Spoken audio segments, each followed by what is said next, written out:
Hi, good morning everyone.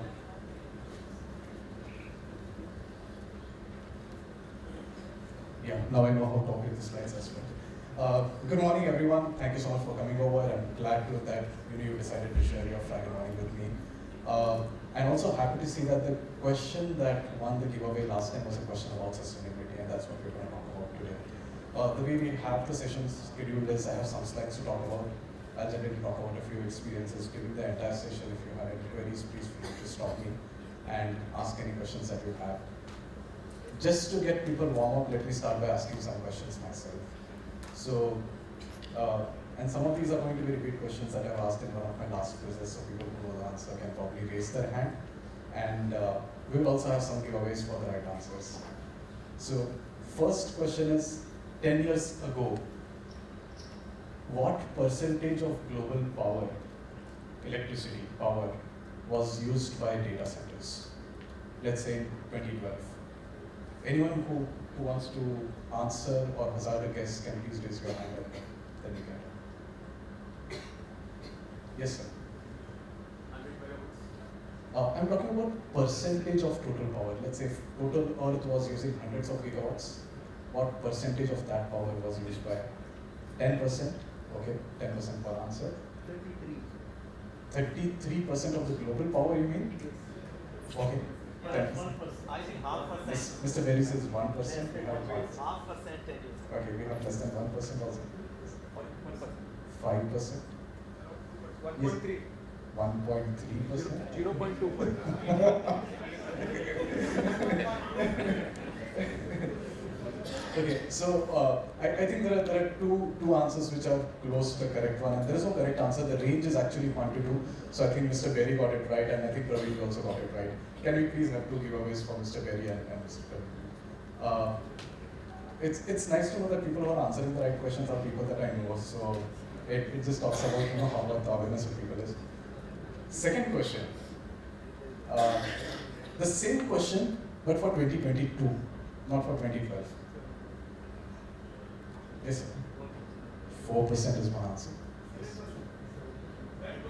10%. Again 2%. Again 2%. 3%. 15. Okay. 9. One last answer. 5. Okay. The 3%. Okay.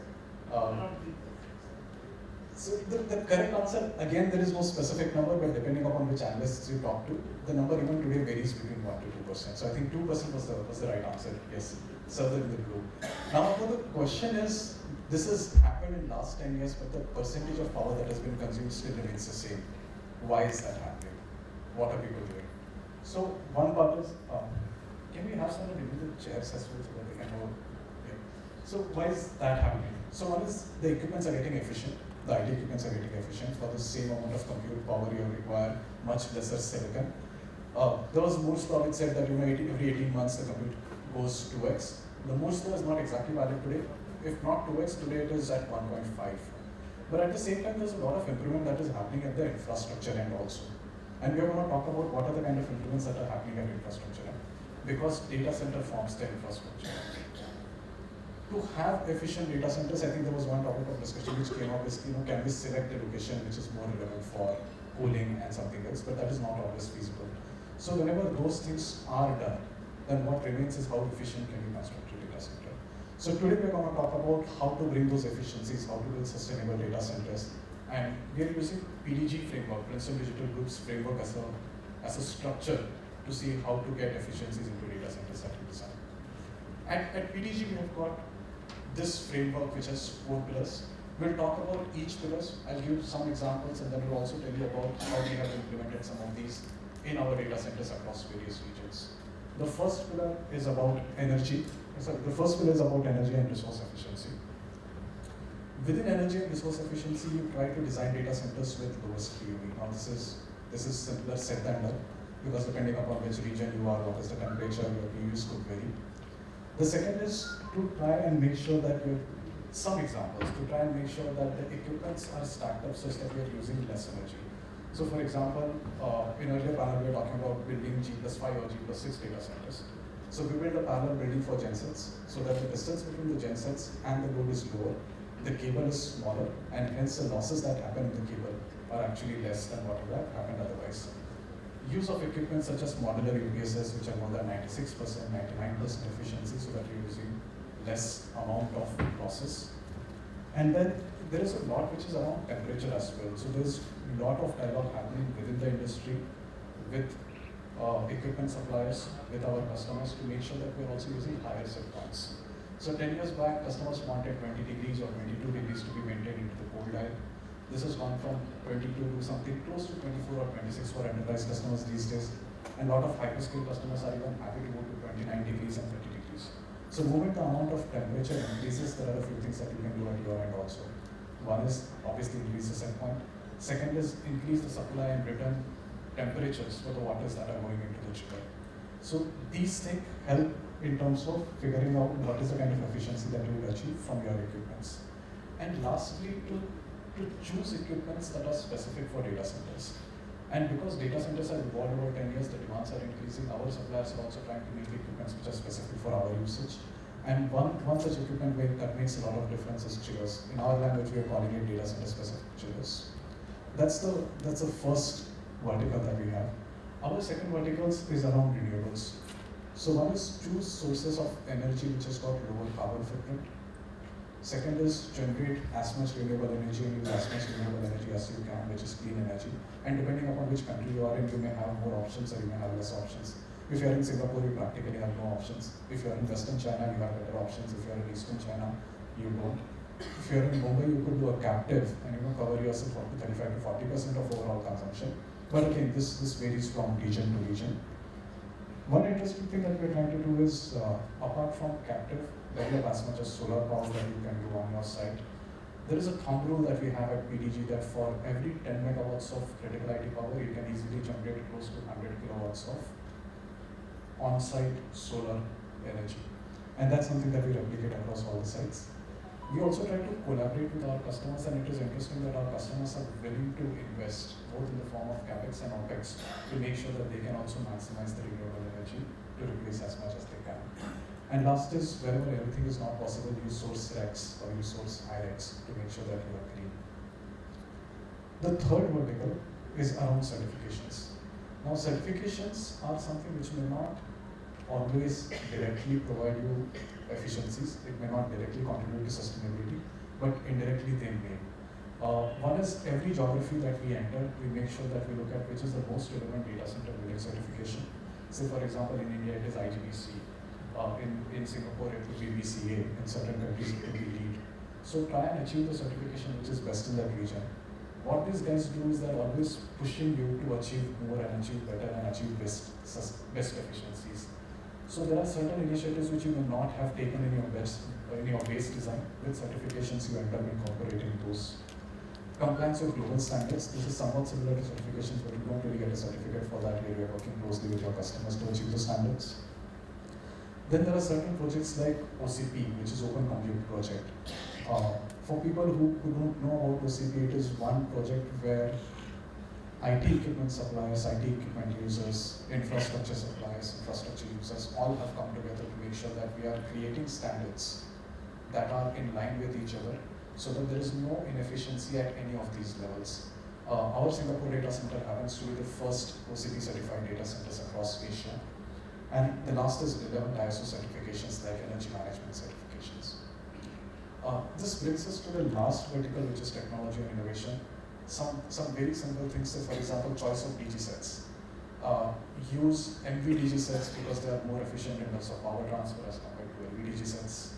Second is use DG sets that are standard. You don't want to go with 3100 MVA or 2700 MVA. Whatever is available in the region, that is generally tried, tested, standardized, most efficient, both financially as well as from an energy standpoint. So try to use standardized equipments. And second is invest as much as possible in new technologies. One of the new technologies which is helping improve the PUE or improve the efficiency is liquid immersion cooling. As we speak, we have multiple pilots going across PDG, right, from China to Singapore and very soon in Mumbai as well. What liquid immersion cooling helps to do is, one, it reduces the server power consumption itself because you're taking out certain mechanical loads. And second is because it is direct cooling, the liquid does connect to the device, you are also improving the overall efficiency. So it reduces the power consumption by about 20-25%. This is a broad framework that we're using, and obviously the number of initiatives across this framework will increase as time progresses. Now, doing this framework, just quoting a few examples, when we look at our own portfolio of data centers across Asia, there are greenfield data centers and there are brownfield data centers. Within greenfield DCs, we have developed data centers where the PUE ranges between 1.2 to 1.4. Again, this is a function of which region it is, what is the set point temperature that the customers are moving into. And within brownfield regions also, we are trying to minimize our overall PUE consumption. Just to quote some examples, in Tokyo, we are trying to increase our overall renewable energy replacement. In Jakarta, whatever power we are consuming, we are replacing that amount of power by renewable energy credits, making it 100% clean energy. And last is Singapore, as the OCP certificate that I spoke about, it becomes the first DC across Asia to be certified. These are various initiatives that we take. And I'll take a pause here if there are any questions on the structures or on the examples. If not, then I'll get into the next section. Please. Can we have the mic here, please?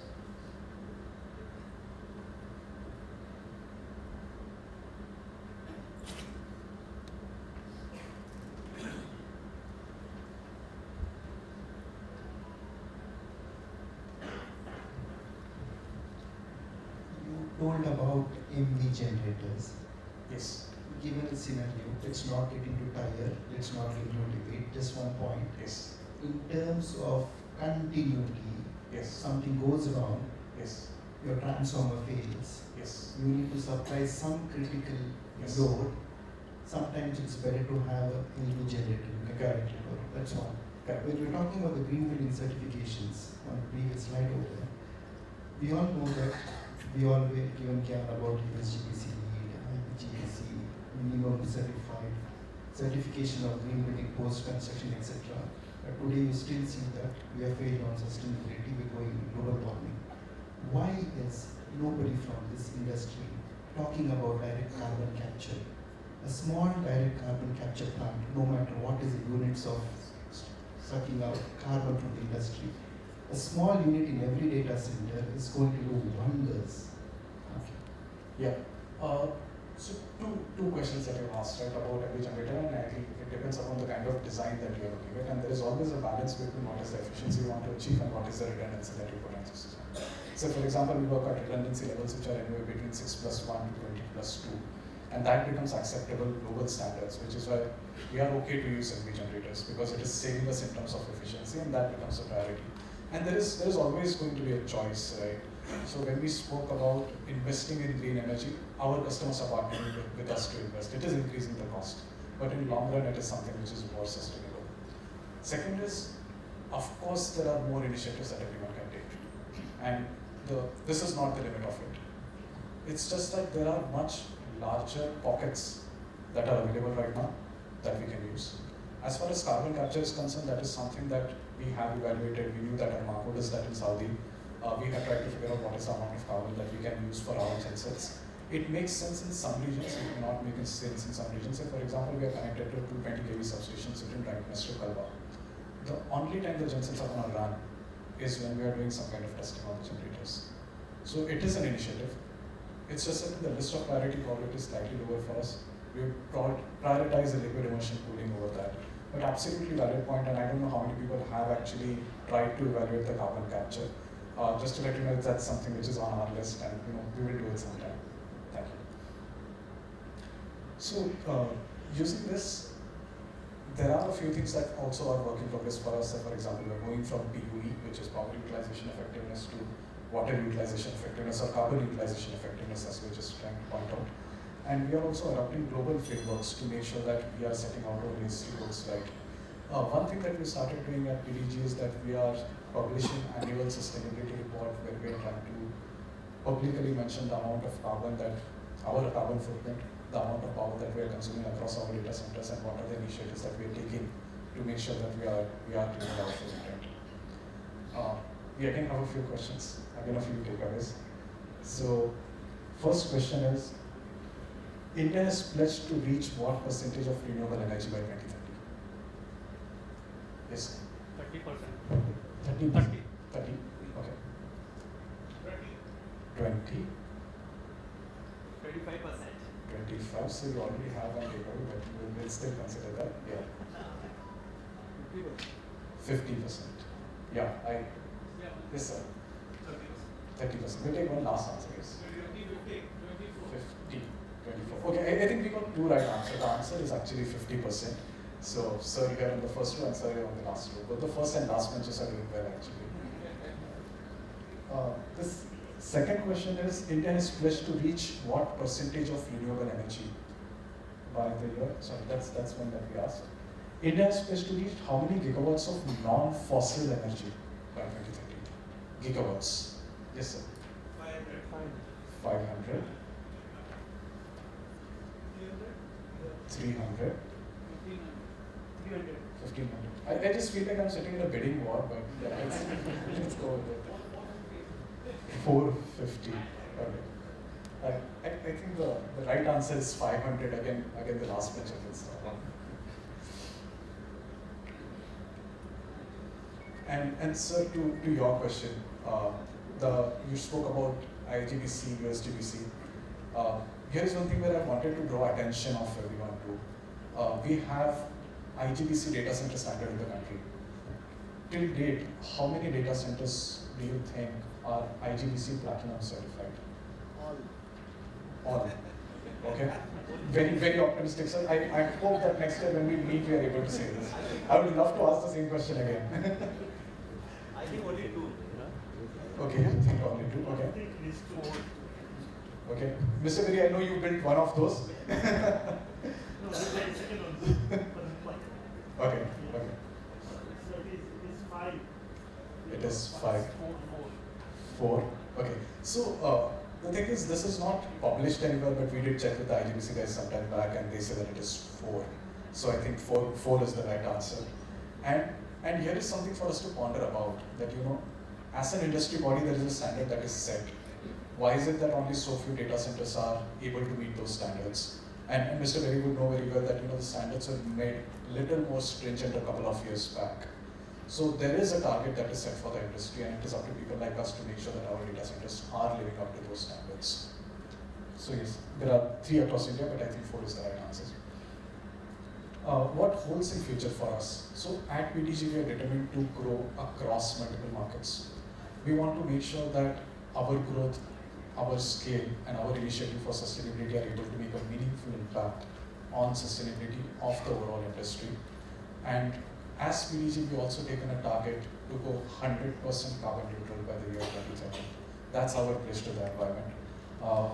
With that, I finish my presentation, but this is a time for everyone to ask questions. One question. You had mentioned about using of the panels, solar panels. Yes. Now that's a very good initiative that is there for major of the companies. Is there any kind of a benefit that the manufacturer or the company gets, or the people implement this from the government? Because that will reduce. So using the solar panels, if that is something that starts as a trend, and if it's implemented in a longer, like in the larger scale across, not just for data centers, but a lot of other stuff, is there any kind of a benefit in terms of commercial that also the government tries to give to the implementer? Like, do you all get any benefits, or can you all use it for reducing the commercial value, or the pricing also?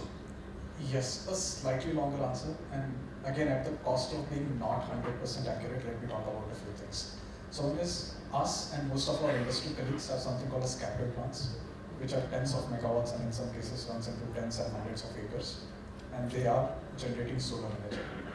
This energy at a net basis is cheaper as compared to what you get from utility, so there is a return to it. The solar panels that I was mentioning was actually on-site. So even when we construct a data center, there are certain areas or rooftops or car parking tops that are left, which can be used, so it's an on-site energy generation. With regards to what government is doing, so there are different kind of benefits and subsidies available, even for retail customers. So there are subsidies available if you want to put a solar panel on the rooftop of your house to make sure that it is enabled. I think those programs are already in place. Maybe we need to create more awareness about those, but I think on this front, the government is really doing a good job. Yes, sir. Can you have the mic there, please? Yes, the final question for the session, please. Mr. Sure, thank you.